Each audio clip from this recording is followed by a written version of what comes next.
Hey everybody, this is Coach Egan and this is the RWU Matside Report. Today we're going to discuss our dual meet with Merchant Marine Academy this past weekend. USMMA is a team that gave us a real tough dual meet last year. We managed to squeak out a 19-18 win. This year we put it on them. We won 35-9, and we're going to go through match by match like we always did, talk about the ups and downs and where we need to improve. Starting with 125, Nicholas Barbaria took on NCAA qualifier Mike Wee from USMMA. Nicholas and I had spoke before, and I straight up said, if you want to be a national qualifier as a freshman, this is a kid you're going to have to beat, some type of caliber kid like this. Nicholas got taken down early and got pinned in a cradle. The Mui kid is really funky. He's really good with his hips. He has long arms, and he cradles from everywhere. So Nicholas has some work to do. He, in no doubt in my mind, will do it. He's a very hardworking young man. He's kind of the star of the freshman class. He's always super positive and working hard, and then I'm sure he'll do what he needs to do. But that was a good learning lesson for him right there. So we were down 6-0 going into 133. Another freshman, Carter Marecki, came out for us. Carter's a kid that's been pulling a lot of weight. We've been giving him a lot of credit and trying to give him breaks as we could. And he came out with a 6-0 lead right in the first period. And then it kind of squandered away, and we talked to these guys a lot about when you're up 4, 5, 6-0 in the first period, we need bonus points. You need to be looking for that major out there.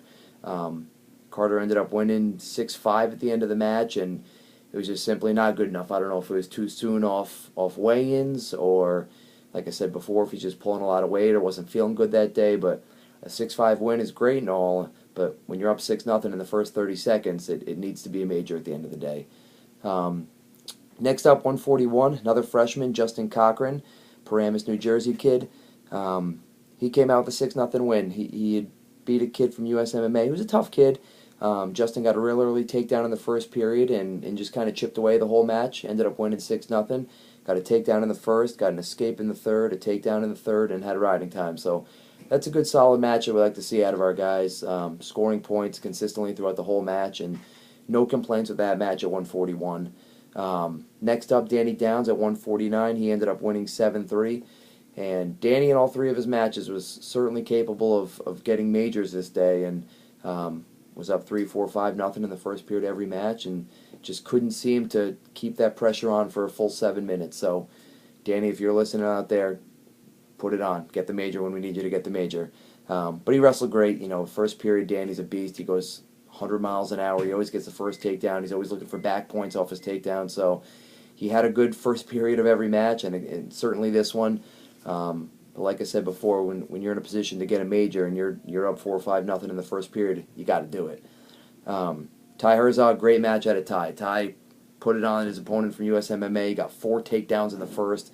He got a pin with 2 seconds left in the first period. So wrestling whistle to whistle in the first round.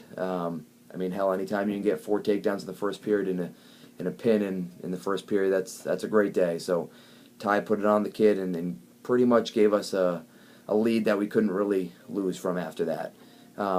Frankie Coloma had an interesting match. He had a kid in Brandon Yike he was wrestling.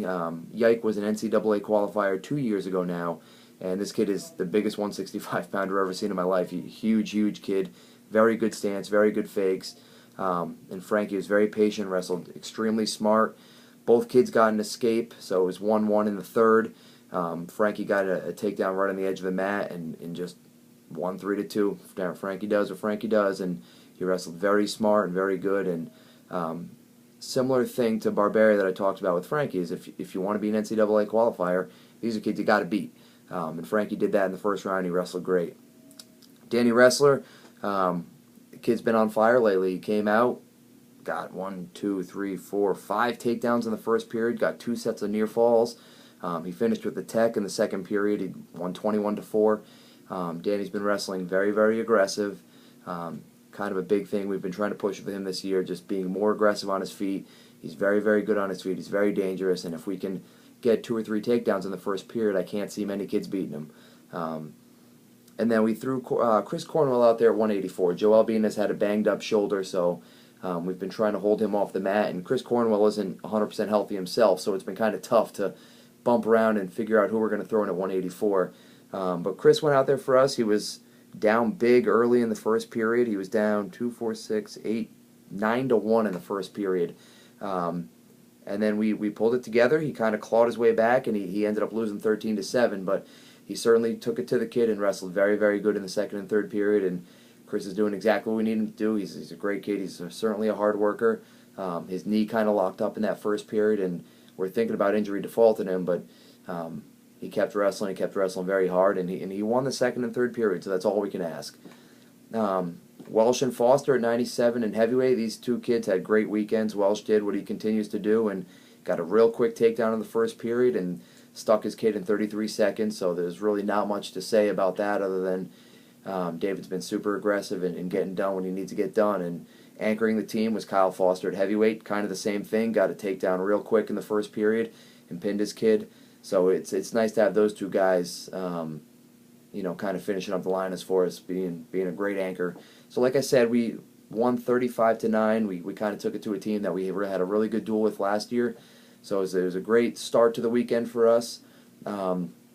Next up in the second round, we wrestled Baldwin Wallace, which will be for tomorrow's Matside report. So look forward to seeing you guys then. Thank you for all your support, and go Hawks.